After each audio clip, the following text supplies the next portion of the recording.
the experience that I found the most meaningful was a time that I recall when our discussion, our topic of that week inspired someone to make a change in her life.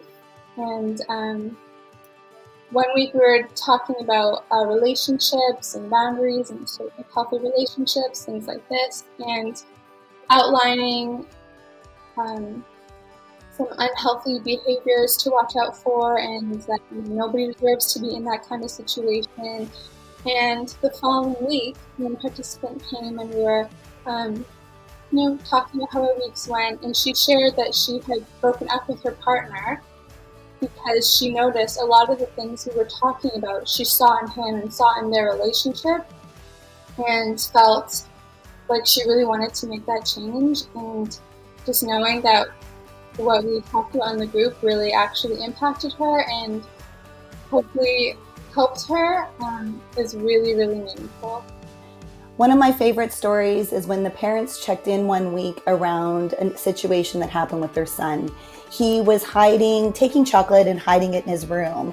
And the parents didn't know it at the time, but just reflected on how much energy he had that day.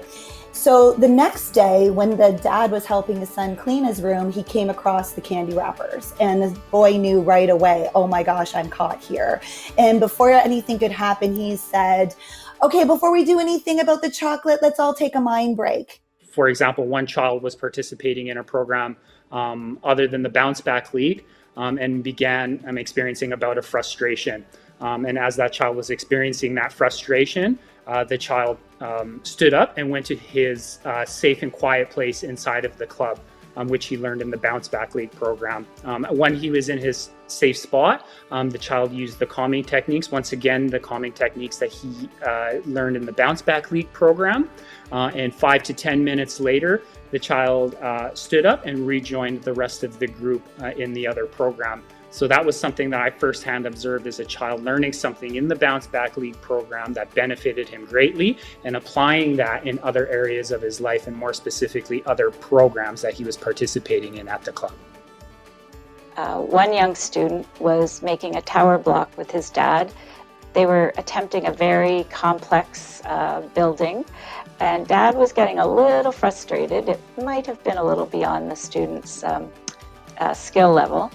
But the little boy said to Dad, Dad, your amygdala is getting all fired up, and I don't think it's going to work until you calm down. And said to his dad, you need to stop and take a breath.